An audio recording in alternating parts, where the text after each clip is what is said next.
Donald Trump has said that he is safe and well after what the FBI described as a second apparent assassination attempt against him. A Secret Service agent spotted an assault rifle poking out of bushes on the former president's Florida golf course within several hundred metres of where he was playing. The agent opened fire. The suspect, who fled in a car, was later arrested.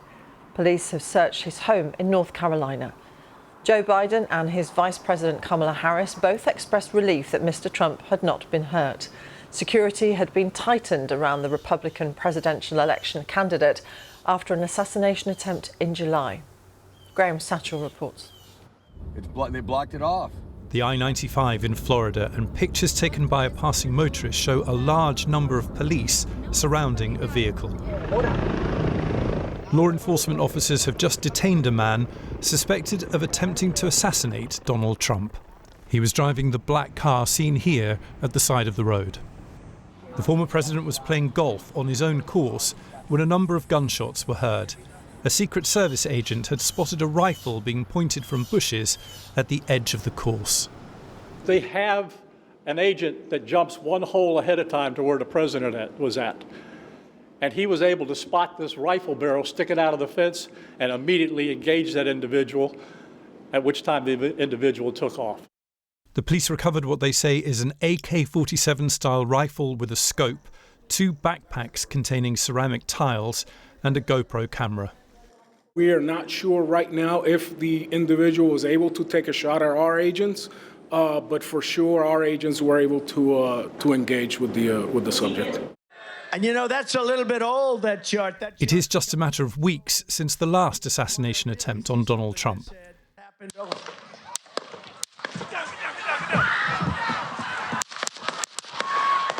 He was shot and injured at a campaign rally in Pennsylvania. Just moments later, he was on his feet and shouting, "Fight, fight," to the crowd. After this latest attempt, the former president put out a brief statement. "There were gunshots in my vicinity," he said, "but before rumours start spiralling out of control, I wanted you to hear this first. I am safe and well. Nothing will slow me down. I will never surrender." Vice President Kamala Harris said, "I've been briefed on reports of gunshots fired near former President Trump and his property in Florida. I'm glad he is safe. Violence has no place in America." Police have now raided the former home of the suspect in this case. He's been named by American media as 58-year-old Ryan Routh. On social media, Routh claims to have fought against Russian forces in Ukraine.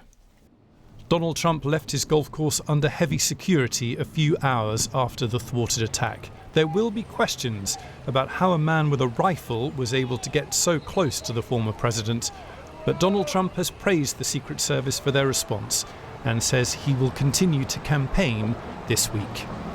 Graham Satchell, BBC News. Our correspondent Tom Bateman is outside the Palm Beach golf course where the incident took place. He sent this update.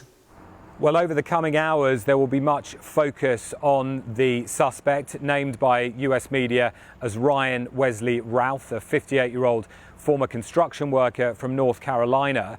What the police have said is that the suspect was apprehended around 40 miles north of here in a vehicle that they had traced from the scene here, a black Nissan, they said, spotted by an eyewitness, that was then stopped by the local sheriff north of here on the interstate highway, and the suspect apprehended and the vehicle then searched.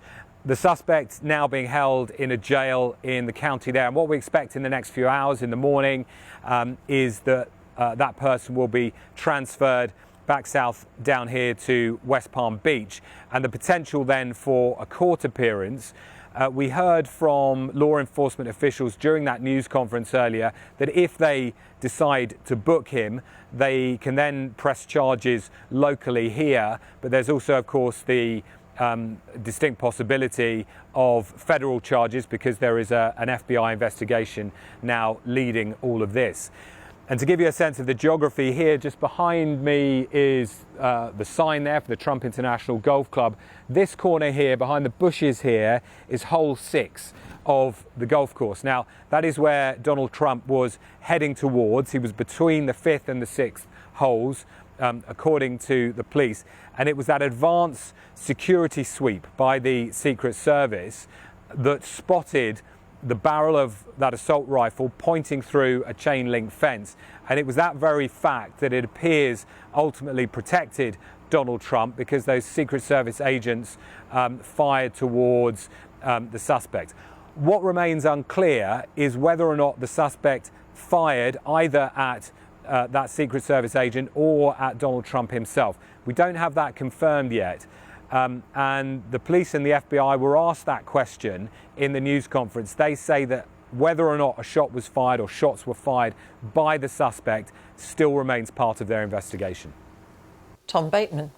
The BBC Verify team has been looking at social media profiles which match the name of the alleged suspect, Ryan Routh. Here's our news analysis editor, Ros Atkins. Our colleagues at CBS have spoken to sources who have indicated that the suspect is called Ryan Routh. And with that name, BBC Verify was able to start looking at different social media platforms to see if we could find accounts that match that name. And we have. We've managed to identify several social media accounts in that name. We've then cross-referenced some of the content on those accounts with an image that allegedly shows a man being arrested at the scene on the highway near to Donald Trump's golf course. And if we look at those accounts, a number of themes emerge. First of all, go back to 2020, and there is a post on Twitter, now called X, in which the man directly addresses Donald Trump and says, "I voted for you in 2016, but then says that we all were greatly disappointed.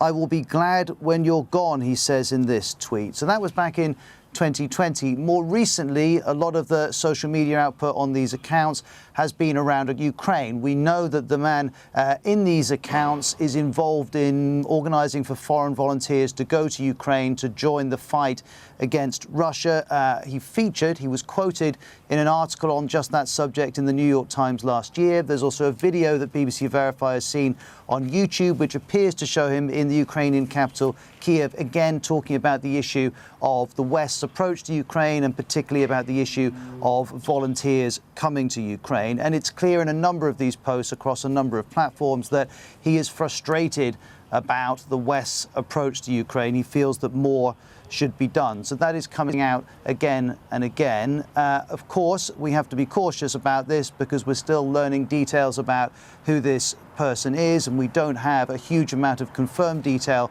from the authorities themselves. However, it is relevant, based on that sourcing from CBS and based on the research that BBC Verify has done, that these themes are coming out from those social media accounts. Ros Atkins. Well, my colleague in Washington, Lucy Hockings, has been speaking to a former US Navy SEAL and FBI agent, Jonathan Gilliam. Well, when there's an assassination attempt and it is officially determined that it was an assassination attempt against a sitting president, a former president, or a nominee for president of one of the parties, the FBI will take over that. They take over that investigation. But what you have to realize is when we use those words like they take over the investigation, the reality is that the FBI works closely with all law enforcement in most of these types of cases. It actually becomes basically a joint task force, so they can reach out to not only other FBI offices, but also other law enforcement entities where this individual may have been known.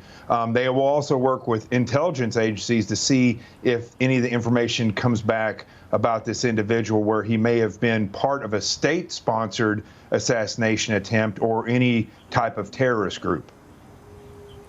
And Jonathan, what do you make of the evidence that the FBI has got so far? Because I've heard it described here in the US as being a gold mine, given we've got the GoPro, we've got the gun, we have the car, all sorts of crucial pieces of evidence that the FBI will have already. Well, it's very telling, and it's telling on many different levels. One, the fact, let's look at both the July assassination attempt and this assassination attempt. This is twice that a shooter has been able to get within 500 yards, which for that particular weapon is an SKS.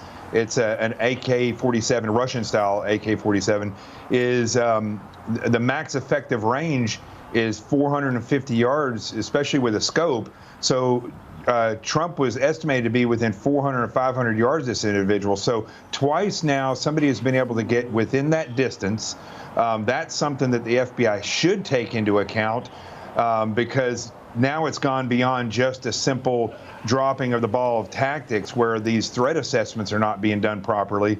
The individual himself left what appears to be not just a backpack, but possibly 2 ballistic plates that are tied and hung up against that fence. And he had the rifle in between those, which meant that he was ready for a potential shootout. He wanted to record it. And then he went to the car and they located the vehicle with him in it, the GoPro, if he had any other issues or things that were recorded on there, and his social media. This individual, unlike July, has not had his social media scrubbed. So the FBI will be able to look at that and determine who this guy is as far as social media tells, and then hopefully they get his phones and things like that and be able to scrub those as well to see if he has any other contacts that could have been involved. Former FBI agent Jonathan Gilliam.